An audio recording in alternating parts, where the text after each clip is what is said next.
Imagina que estás en lo alto de una colina tranquila, observando cómo el cielo estalla en una sinfonía de colores mientras el sol se asoma por el horizonte. Es un espectáculo diario que muchos damos por hecho. Tonos cálidos, naranja, rojo y rosa, que tiñen el cielo en un despliegue majestuoso. Pero este hermoso amanecer es solo el capítulo final de un viaje que ha llevado millones de años en completarse.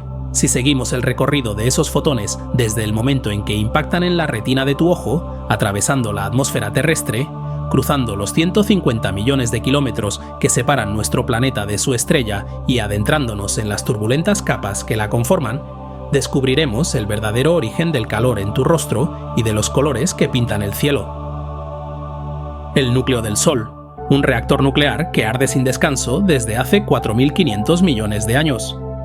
Nació en un vivero cósmico, a partir de los restos de estrellas antiguas, y hoy esa gigantesca esfera de plasma incandescente que domina nuestro cielo es el resultado de fuerzas complejas que han estado en juego durante eones.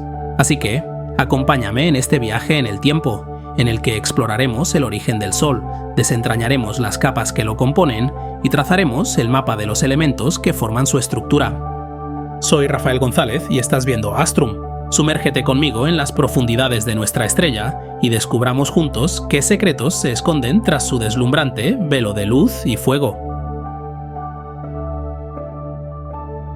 Para entender cómo se formó el Sol, tenemos que retroceder en el tiempo mucho antes de que nuestro sistema solar existiera, aproximadamente hace 4.600 millones de años. En aquel entonces, en una región relativamente tranquila de la Vía Láctea, una inmensa nube de gas y polvo, conocida como la nube molecular, flotaba en el espacio en completo silencio. Pero esta no era una nube cualquiera, era colosal, con una extensión que posiblemente alcanzaba cientos de años luz y una masa equivalente a millones de soles. Dentro de esta nube se encontraban los restos dispersos de estrellas antiguas, aquellas que, tras consumir su combustible nuclear, explotaron como supernovas, esparciendo su material enriquecido por el cosmos. Entre estos escombros estelares estaba la mezcla de elementos fundamentales, hidrógeno y helio, los ladrillos básicos para formar estrellas, junto con elementos más pesados como carbono, oxígeno, nitrógeno y hierro. La presencia de estos materiales hizo que esta nube molecular fuera el lugar perfecto para el nacimiento de nuevas estrellas y sistemas planetarios. Sin embargo, una nube tan masiva no colapsa por sí sola. Necesita un desencadenante, algo que inicie el colapso en cadena que lleve al nacimiento de una estrella. Los científicos creen que este proceso pudo haber comenzado por la onda expansiva de una supernova cercana, que comprimió ciertas regiones de la nube, provocando que fragmentos de materia se condensaran en zonas de alta densidad. Este colapso marcó el inicio de lo que llamamos la nebulosa presolar, la región densa dentro de la nube molecular, de la que con el tiempo surgiría nuestro sistema solar. Algunos científicos han propuesto incluso un nombre para la estrella que pudo haber desencadenado todo este proceso: Coatlicue. Su nombre proviene de la diosa azteca de la tierra y la fertilidad, un símbolo del ciclo de muerte y renacimiento, en el que la muerte de una estrella puede dar lugar al nacimiento de muchas otras. A medida que el colapso gravitatorio de la nube molecular avanzaba, no dio lugar a un único objeto masivo, sino que se fragmentó en múltiples aglomeraciones densas. Este proceso de fragmentación ocurre debido a un fenómeno conocido como inestabilidad de Jeans, bautizado así en honor al físico británico James Jeans. La longitud de Jeans es una distancia crítica dentro de una nube, en la que la fuerza de la gravedad y la presión interna del gas alcanzan un equilibrio, evitando que la nube colapse sobre sí misma. Cuando una región concreta de la nube supera esta longitud de Jeans, su propia gravedad la hace colapsar. Diferentes partes de la nube molecular superan este límite en distintos momentos, debido a variaciones en la densidad y temperatura. A medida que estas zonas se vuelven gravitacionalmente inestables, colapsan de forma independiente, dando lugar a múltiples núcleos protoestelares, en lugar de formar un único cuerpo masivo. El núcleo protoestelar fue la primera fase de vida de nuestro Sol, en la que ya se parecía a una estrella, contrayéndose cada vez más bajo la presión constante de su propia gravedad. Este núcleo estaba rodeado de gas y polvo en caída libre. Conforme acumulaba más y más materia, se volvía más denso y más caliente, preparando el escenario para la siguiente fase en la formación de estrellas, la protoestrella. Cuando un núcleo protoestelar alcanza suficiente densidad y temperatura, evoluciona hasta convertirse en una protoestrella. En este punto, su región central se calienta tanto que comienza a emitir luz y calor, generados por la energía liberada en su contracción gravitatoria.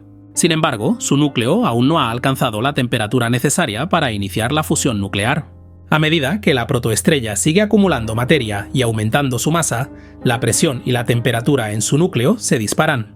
Nuestro Sol pasó por esta fase de contracción y calentamiento durante millones de años, hasta que su núcleo alcanzó aproximadamente 10 millones de grados Celsius. En ese momento, los núcleos de hidrógeno comenzaron a fusionarse en helio, y con ello nació el Sol. En esta etapa, la rotación natural del material circundante que envolvía a la joven estrella empezó a aumentar. Una nube de este tamaño siempre tiene un ligero movimiento de rotación. En el universo, nada está completamente quieto, y, debido a la conservación del momento angular, la nube giraba cada vez más rápido a medida que se comprimía, de la misma forma que un patinador acelera su giro cuando recoge los brazos. Alrededor del ecuador de rotación, parte del material se mueve lo bastante rápido como para quedar en órbita. Pero en las regiones superiores e inferiores, el momento angular no es suficiente para resistir la voraz atracción de la protoestrella, y la materia cae irremediablemente en sus garras. Así, la nube comienza a aplanarse y da forma a un disco protoplanetario. Este disco es una auténtica lotería cósmica. A medida que se enfría y se condensa, dará lugar a un proceso inevitable de creación y destrucción, en el que surgirán planetas, lunas, asteroides y cometas. Parte de la materia perderá su momento angular y acabará cayendo en el Sol, mientras que otras regiones del disco darán origen a los cuerpos que hoy conforman nuestro sistema solar. Con su recién adquirida capacidad para fusionar átomos de hidrógeno en helio, el Sol, por fin, puede generar la energía necesaria para oponerse a la gravedad que intentaba comprimirlo aún más. La energía liberada en las reacciones de fusión generó una presión de radiación hacia el exterior, equilibrando la atracción gravitatoria del gas hacia el interior. Gracias a este delicado equilibrio, la joven estrella alcanzó un estado estable conocido como equilibrio hidrostático. En este estado, el Sol dejó de contraerse bajo su propia gravedad y entró en la secuencia principal, que es la fase más estable de su vida. Este juego de fuerzas, con la presión interna empujando hacia afuera y la gravedad tirando hacia adentro, es el eje que define todas las etapas de vida del Sol y de cualquier otra estrella. Lo vimos en su colapso inicial, lo vemos ahora mientras se estabiliza en la secuencia principal, y será este mismo vaivén el que, con el tiempo, lo conducirá a su dramático final.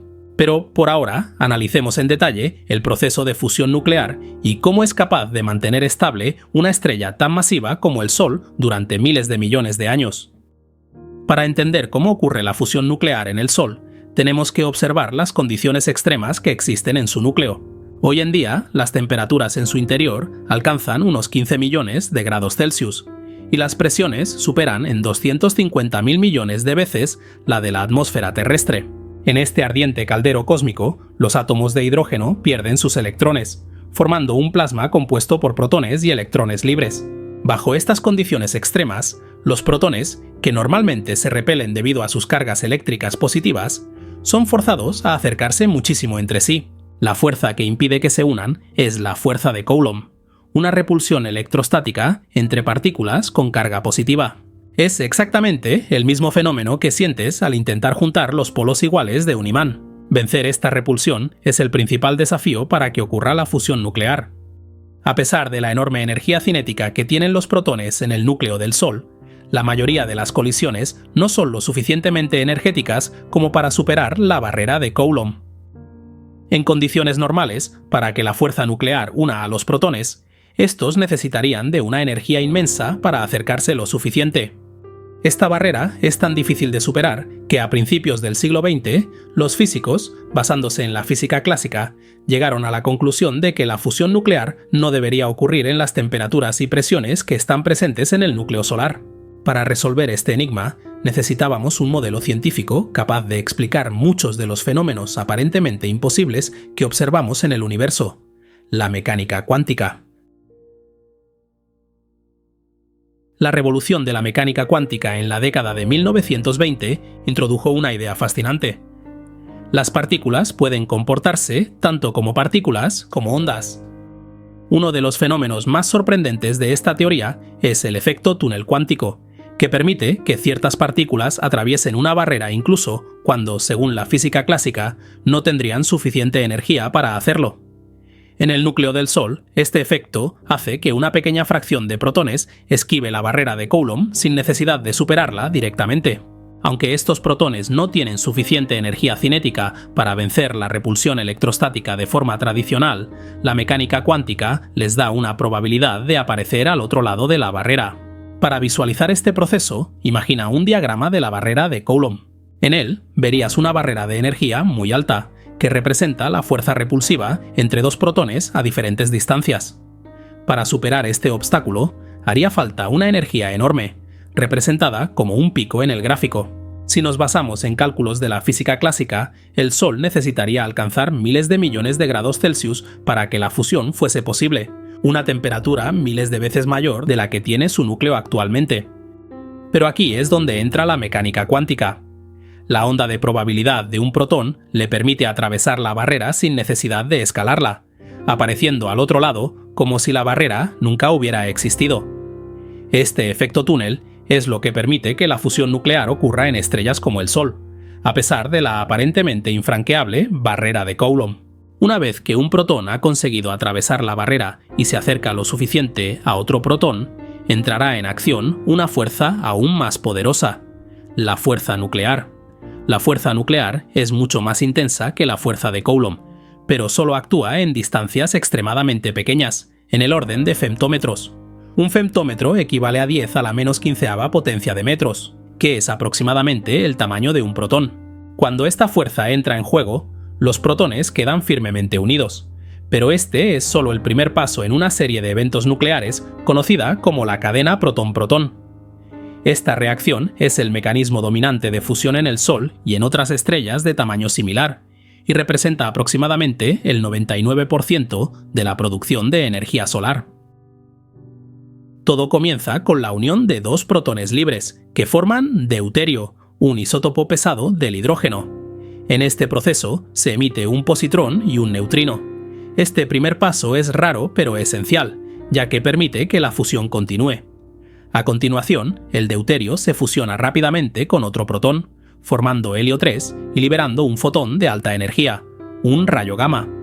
En la etapa final, dos núcleos de helio 3 colisionan y se fusionan, dando lugar a helio 4 y expulsando dos protones, junto con una gran cantidad de energía en forma de radiación.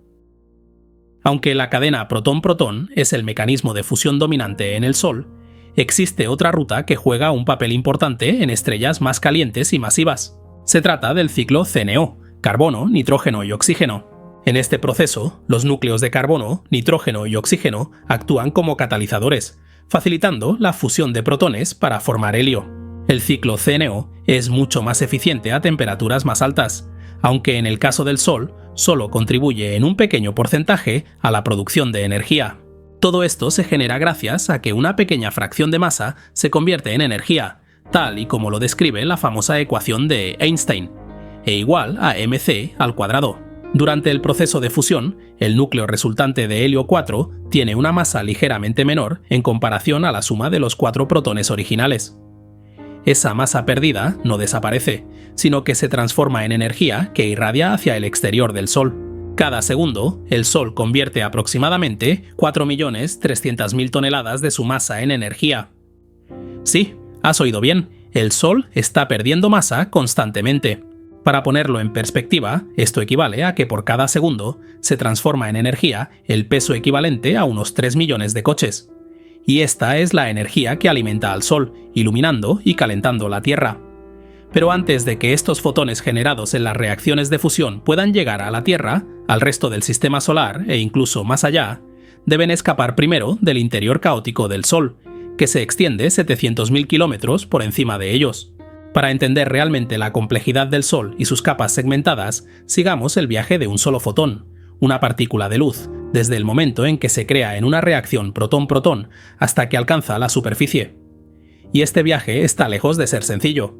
De hecho, un solo fotón puede tardar miles o incluso cientos de miles de años en completar su recorrido, atravesando varias capas distintas dentro del Sol, cada una con propiedades y comportamientos únicos. Como hemos visto, el viaje de nuestro fotón comienza en el núcleo, una región que representa aproximadamente el 25% del radio del Sol, pero que contiene casi la mitad de su masa total. Y, como ya sabemos, el núcleo es increíblemente denso. Su densidad alcanza los 160 gramos por centímetro cúbico. Para que te hagas una idea, es más de 20 veces la densidad de una persona. Para ponerlo en perspectiva, si tu teléfono estuviera hecho de un material con esa densidad, pesaría lo mismo que un martillo demoledor de gran tamaño. Para nuestro fotón, esto supone un problema. El entorno está tan abarrotado de partículas que apenas puede avanzar antes de ser absorbido por alguna de ellas.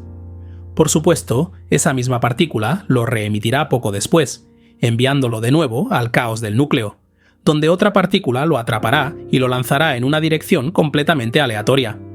Imagínate intentando avanzar por una multitud muy densa, donde a cada pocos pasos chocas con alguien y tienes que cambiar de dirección. Esta constante interacción de absorción y remisión es lo que hace que el núcleo del Sol sea tan caótico, provocando que el viaje de un fotón sea más bien un paseo aleatorio, en lugar de un camino directo hacia el exterior. Este tipo de movimiento es similar al fenómeno conocido como movimiento browniano, en el que las partículas suspendidas en un fluido se desplazan de forma errática debido a las colisiones con moléculas más pequeñas y rápidas. Y lo curioso es que no hay ninguna preferencia en la dirección en la que un fotón es remitido tras ser absorbido por una partícula. En teoría, un fotón podría llegar hasta la superficie del Sol antes de que por pura casualidad su trayectoria lo lleve de vuelta al núcleo. Para complicarlo aún más, a medida que los fotones son absorbidos y remitidos una y otra vez, su energía va disminuyendo gradualmente. De esta manera pasan de ser rayos gamma a rayos X, y finalmente, cuando alcanzan las capas externas del Sol, se convierten en luz visible.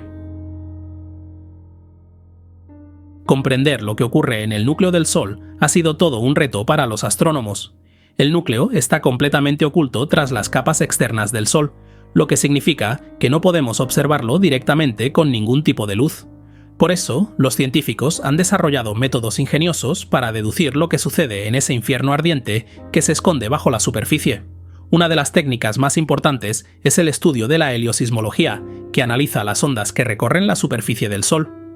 Al igual que los sismólogos estudian los terremotos para conocer el interior de la Tierra, los heliosismólogos miden las vibraciones de la superficie solar causadas por ondas sonoras que viajan a través de su interior. Estas ondas sonoras se ven afectadas por la temperatura, la densidad y la composición de las distintas capas del Sol, permitiendo a los científicos reconstruir modelos de lo que ocurre en sus profundidades. Los neutrinos solares, esas escurridizas partículas subatómicas de las que hablé en un vídeo anterior, también son liberados durante las reacciones de fusión en el núcleo del Sol. Los neutrinos interactúan tan débilmente con la materia que pueden atravesar el Sol en apenas 2 segundos sin verse atrapados en el laberinto de colisiones que sufren los fotones. Durante décadas, los detectores de neutrinos solares en la Tierra registraban menos neutrinos de los esperados según los modelos teóricos. Esto dio lugar a lo que se conoció como el problema del neutrino solar. Este misterio fue resuelto cuando los científicos descubrieron que los neutrinos cambian sus propiedades en su viaje hacia la Tierra. Este hallazgo confirmó tanto nuestra comprensión de la física de partículas como los procesos nucleares que ocurren en el núcleo del Sol. A continuación, nuestro fotón entra en la zona radiativa, que se extiende desde el borde del núcleo hasta aproximadamente el 70% del radio solar. Aquí, las temperaturas descienden progresivamente, desde los 15 millones de grados hasta unos 2 millones de grados Celsius. La densidad de la materia también disminuye. En las profundidades de la zona radiativa, la densidad es comparable a la del oro, mientras que cerca del borde es inferior a la del agua. El método predominante de transporte de energía sigue siendo este frenético proceso de dispersión de los fotones, que transportan gradualmente su energía hacia la superficie. A medida que la densidad del plasma sigue disminuyendo, nuestro fotón gana más libertad de movimiento, pudiendo recorrer distancias mayores entre interacciones. Pero incluso aquí, fuera del núcleo, el material del Sol sigue siendo tan opaco que unos pocos centímetros de plasma pueden bloquear tanta luz como cientos de metros de agua. Gracias a herramientas como el modelo solar estándar o SSM, somos capaces de medir con precisión el interior del Sol. Se trata de un marco matemático basado en principios como el equilibrio hidrostático, la conservación de la energía y la transferencia radiativa. En esencia, usamos nuestro conocimiento sobre el comportamiento de los materiales y los fluidos en laboratorios terrestres para deducir las propiedades de un lugar que está fuera de nuestro alcance. El SSM describe cómo los fotones viajan a través del denso plasma solar, modelando la forma en que la energía es transferida entre partículas. Esto nos permite calcular cuán transparente es el material solar a la radiación en distintas temperaturas y densidades, y a partir de ahí podemos determinar dónde termina la zona radiativa y comienza la siguiente capa. Una de las cosas que más me fascina de las matemáticas es su capacidad para permitirnos explorar entornos a los que jamás podremos viajar. Es algo parecido a cómo el efecto túnel cuántico permite a los protones atravesar la barrera de Coulomb, generando los fotones que estamos siguiendo en este viaje. A medida que nuestro fotón se acerca al límite superior de la zona radiativa, entra en la tacoclina, una fina capa de transición donde la zona radiativa se encuentra con la siguiente capa, la zona convectiva. La tacoclina es un entorno de contrastes extremos, donde la relativa estabilidad de la zona radiativa da paso a la ebullición y turbulencia de la zona convectiva. Las extrañas condiciones de esta capa ultradelgada probablemente juegan un papel crucial en el dínamo solar, el mecanismo que genera el campo magnético del Sol. Se cree que en la tacoclina, el campo magnético del Sol se retuerce y amplifica, dando forma a las manchas solares y llamaradas que caracterizan la superficie de nuestra estrella. Atravesando rápidamente la fina tacoclina, nuestro fotón llega a la zona convectiva, que se extiende desde el 70% del radio solar hasta justo debajo de la superficie visible, llamada la fotosfera.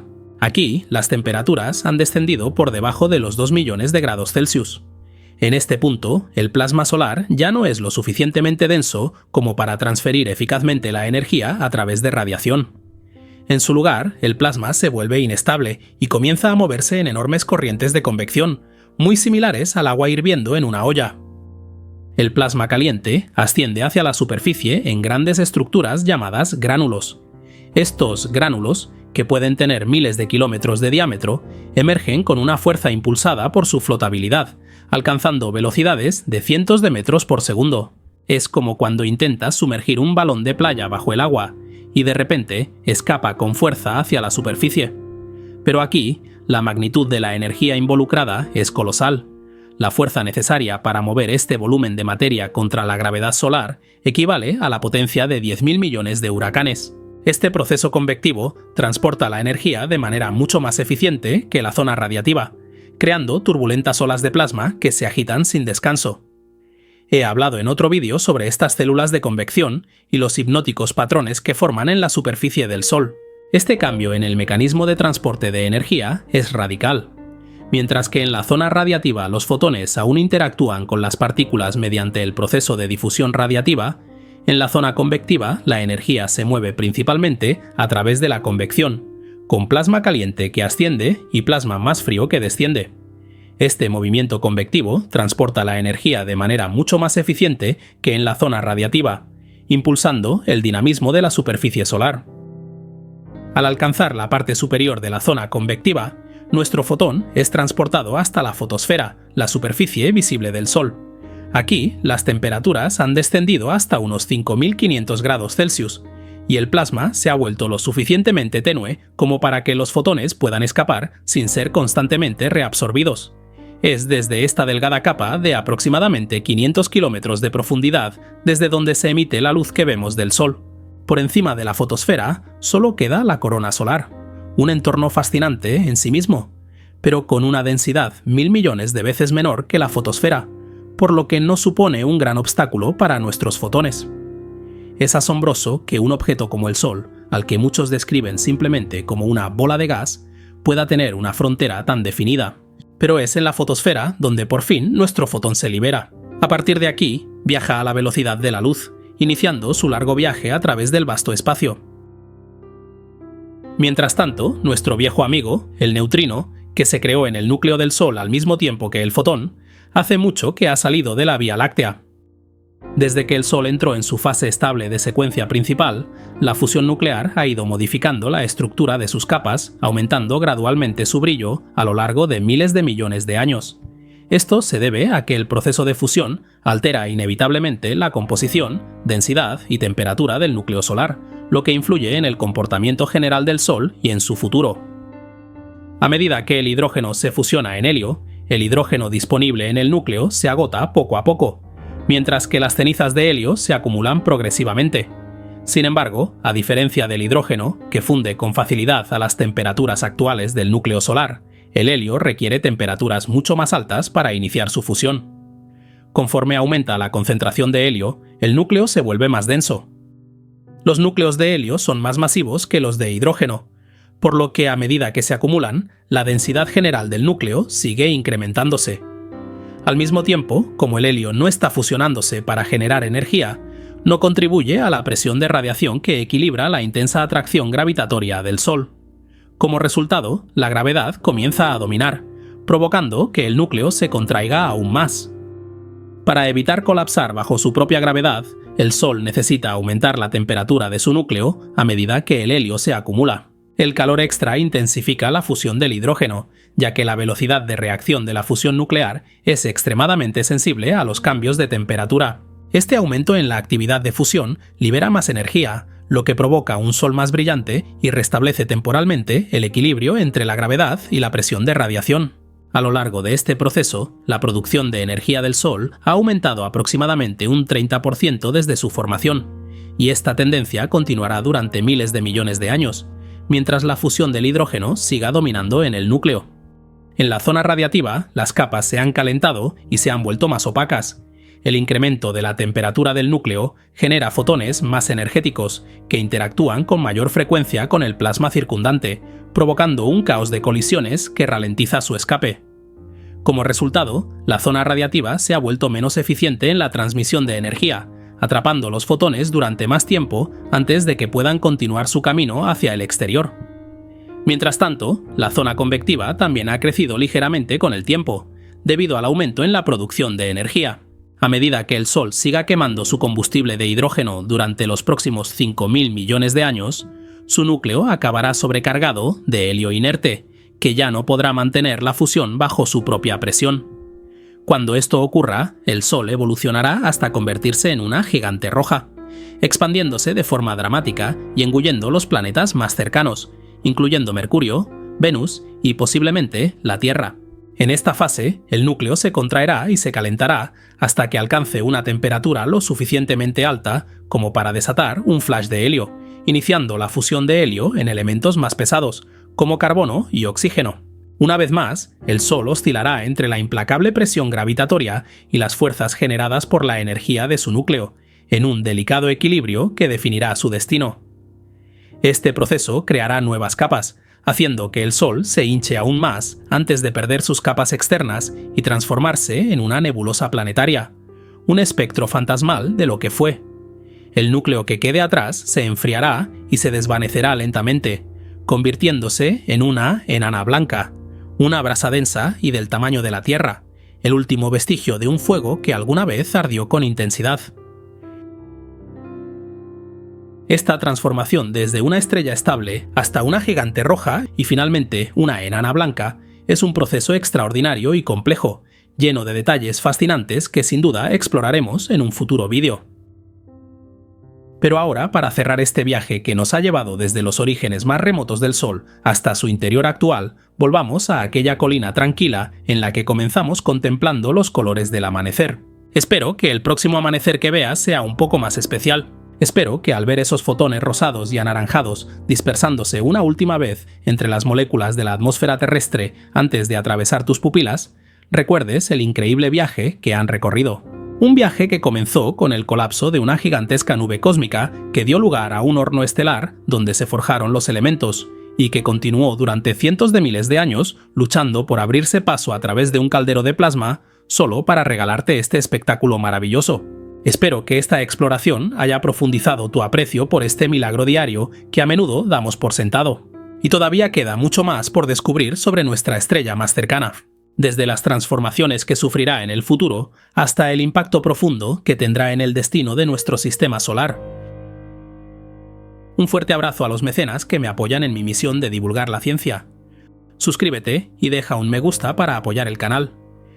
Gracias por tu visita y nos vemos en el futuro.